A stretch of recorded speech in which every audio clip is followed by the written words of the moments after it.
بسم اللہ الرحمن الرحیم۔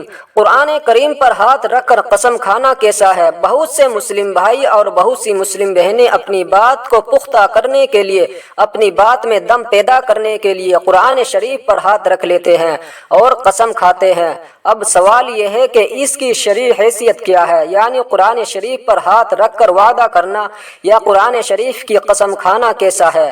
دیکھیے، اللہ تعالیٰ کے علاوہ کسی کی بھی قسم نہیں کھانی چاہیے، وہ بھی ضرورت کے وقت صرف اللہ تعالیٰ کی قسم کھا سکتے ہیں۔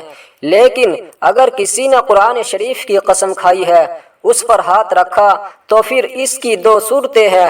نمبر ایک، یا تو اگر کسی نے صرف قرآن شریف پر ہاتھ رکھا اور زبان سے قسم نہیں کھائی، صرف وعدہ کیا، یعنی یہ وعدہ کیا کہ میں آج کے بعد جھوٹ نہیں بولوں گا، اور اس کے بعد جھوٹ بول گیا، تو اس صورت میں اس کے اوپر قسم کا کوئی کفارہ واجب نہیں ہوگا، کیونکہ اس نے کوئی قسم کھا ہی نہیں، لیکن اس کو وعدہ خلافی کا گناہ ملے گا، جس کی توبہ کرنا اسے ضروری ہے۔ نمبر دو، اگر کسی نے قرآن شریف پر ہاتھ رکھا اور زبان سے یہ الفاظ قسم کے ادا بھی کیے کہ میں قسم کھاتا ہوں آج کے بعد جھوٹ نہیں بولوں گا، اور اس کے بعد وہ جھوٹ بول گیا، تو پھر اب اس صورت میں اس پر قسم کا کفارہ واجب ہوگا۔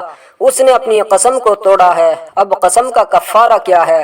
کفارے کی تین صورتیں ہیں۔ نمبر ایک، غلام آزاد کرنا۔ دیکھیے، یہ تو آج کے زمانے میں امپوسیبل ہے، کیونکہ موجودہ زمانے میں غلاموں کے رکھنے کا رواج نہیں ہے۔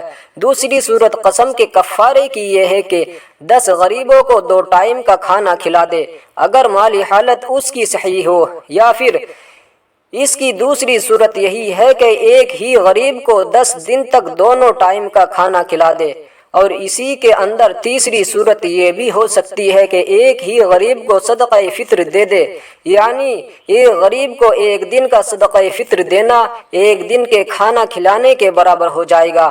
یا تو ایک ہی غریب کو 10 دن تک لگاتار دے دے، یا الگ الگ غریبوں کو 10 صدقہ فطر دے دے۔